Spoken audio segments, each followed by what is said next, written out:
In his travel journals, Christopher Columbus tells us about seeing sirens in Hispaniola. The day before, when the admiral went to the Rio del Oro, he said that he saw three sirens who rose very high from the sea, but they were not as beautiful as they are depicted, for somehow their faces had the appearance of a man. He says that on other occasions he saw some in Guinea on the coast of Maniguera.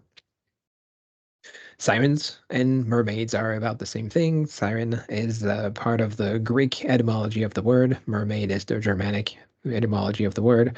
Siren just means person of the sea. Mermaid is the maid of the mer or the sea. So there is earlier, once again, in the early history of the exploration of the Americas, the question of a strange character that appears kind of off the distance. And Columbus is not the only one. Henry Oldenburg, a naturalist, a person who is not necessarily involved in discovery per se, but kind of a theologian, diplomat, philosopher. Essentially, one of the creators of modern scientific peer review, as we'll see in a second, tells us about a merman being seen in Martinique in the West Indies. Two Frenchmen and four Negroes studied him for a very long time. He was in the water 8 paces away from them. Half his body seemed to be out of the sea, which surprised them very much. He had the shape of a man from the head to the waist. His stature small, like that of a 15-year-old boy, his head in proportion to his body, his eyes rather big, but without deformity, his nose large and snub, his face full, the hair gray mixed with white and black, straight and floating on his shoulders, and his very large gray herd hung down to his stomach, which was covered with gray hair, as is common with old men. Mr. Dubois, governor of Martinique, had the Negroes questioned separately, and they told him exactly the same things as the Frenchman. With all that, the tale is accepted only with difficulty, except by those who saw the man. I was sent an account of which I made this extract. So, a scientist has heard from people in Martinique and of their own explanation of the merman. So this merman is seen by five different people, um, one white, two black, and perhaps here the fact that you can cross-reference the different accounts is a little bit more valuable.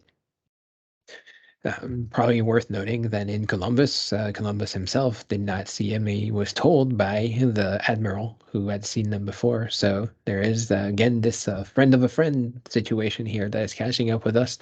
That is pretty common in legends. People have heard, people that we trust have heard of something of the sort that is visible, that is important, that is notable.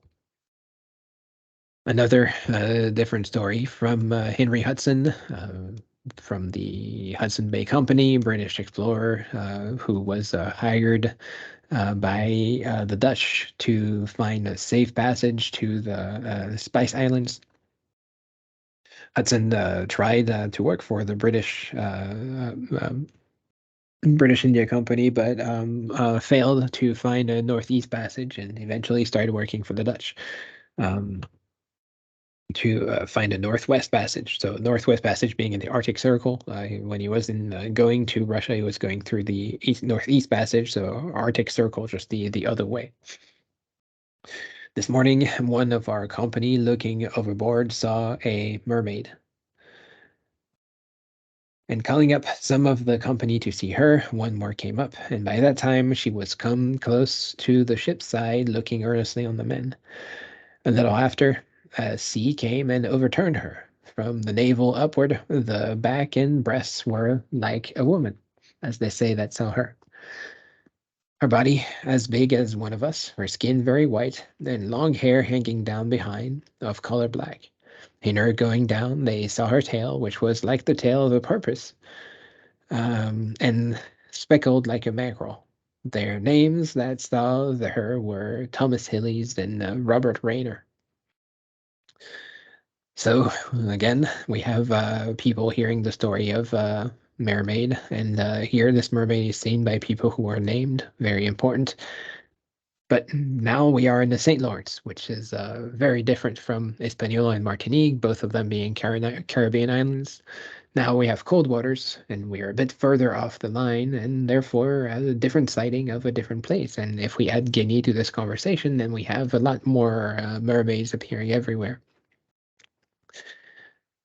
Nothing between them, we have another story from, again, the explorers in the United States. This is in a journal called Philosophical Transactions, the longest running scientific journals in the history of the world, which was launched by Henry Holdenberg from a couple of slides ago.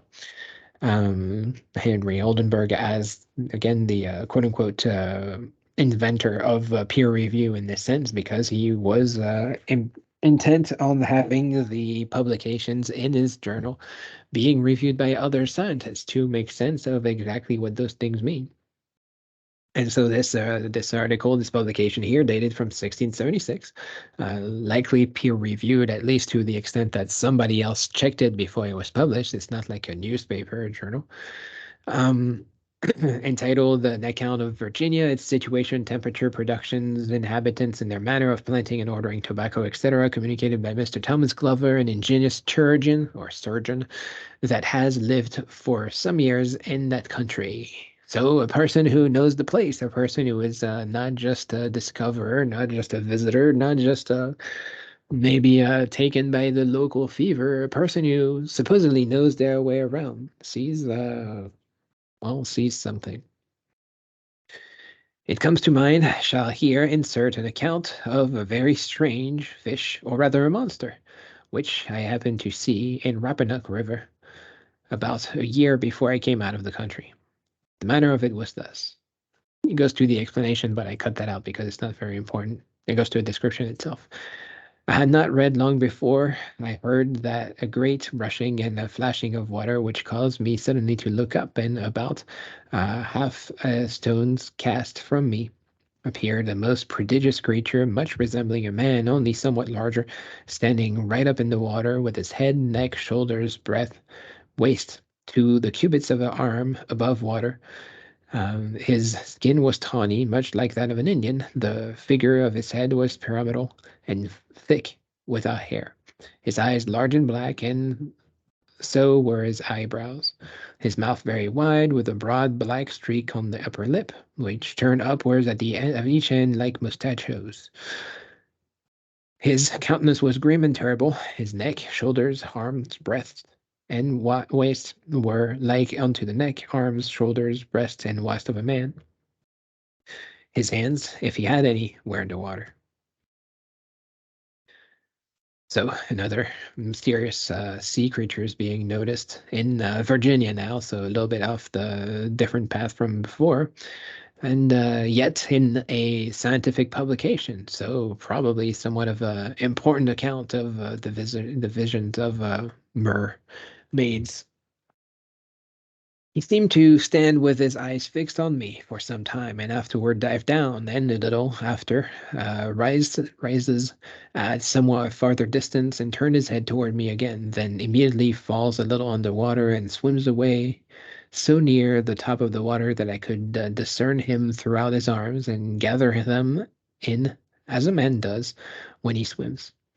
At last, he shoots with his head downward, with his means of a cast his tail above the water, which exactly resembled the tail of a fish, with a broad fin at the end of it. On the bay, in rivers, seed so many wildfowl as in winter time, they do some places cover the water for 2 miles, the chief of which are wild swans and geese, cormorants, brants, shieldfowl, duck, mallard, teal, wigeons, and so many others.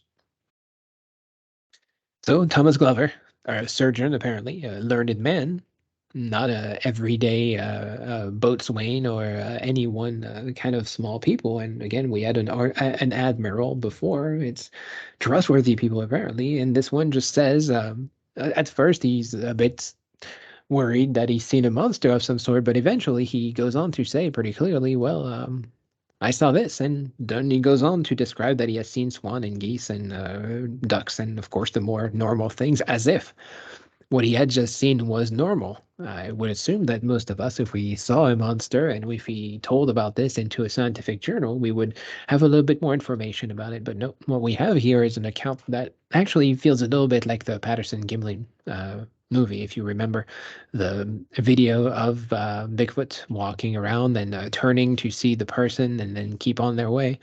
Well, this is what's happening here as well. This mermaid came out of the water, or merman came out of the water and watched the guy and swam away. Just looked back to sea, just like Bigfoot once did to Patterson and Gimlin. And so, of course, there's a lot of these accounts in the early years of history. There are also much more newer versions of it that are happening these days in tabloids mostly. Several examples from Weekly World News here from a mini mermaid found in a tuna sandwich, a half alligator, half human found in a Florida swamp, a dolphin that grows human harms, or an aqua girl catching fish with her teeth. Of course, this was one way to carry urban legends for a very long time, as we know, but now the internet has taken over. For example, on the left, Weekly World News has their own website with a half-human fish origin. New York Post talking about the mystery of a 300-year-old mummified mermaid with a human face and tail that looks a whole lot like the half-human alligator of Weekly World News. And the video showing a carp with a human face, question mark. The viral videos, of course, those more or less substantiated, more or less unsubstantiated accounts of what is happening that is weird and interesting in the world appear pretty much everywhere now, much unlike it did in the early days. But it seems like we have some pretty trustworthy narrators, a little bit less trustworthy sometimes, but there are plenty of accounts of mermaids. The love of telling strange stories has existed in all ages, and we have consequently had many accounts of mermaids, if not of mermen, delivered by different authors. Thomas Bartholin has described one under the name of a siren, Berowitz, another, which he swears he saw himself, that of a seaman, and 20 other people not worth naming have told us 20 other fantasies not worth commemorating about it. It is to be observed, however, that this transaction author differs from them in the description of the creature. They have probably copied after one another in this cafe, as they have done in the description of the unicorn. But Mr. Glover, the Thomas Glover from a couple of slides ago, who has very honestly described nothing but what he saw, differs evidently from then in all his accounts. We would recommend it to the future societarian zoologist to consider the merman of Mr. Glover and that of other authors as two species at least, if not as two distinct genera. Yes, the descriptions were discussed in later literature, and here the slide from Thomas Glover in Virginia of the merman that showed up with a pyramidal head is discussed in a later journal. And this author here proposes that if this is in fact a merman, because of his own description, they should be considered a different species. Because if this is a matter of scientific classification, then we should apply scientific principles to our discoveries. And of course, in the context of calling a thing a siren, again, this would be the Greek etymology, a merman or mermaid. That would be the Germanic etymology, or even a seaman in the most basic way possible. A person that is coming from the sea, just like our wild man of the woods in the context of Bigfoot. It seems like we are dealing with a pretty common occurrence around us in the world.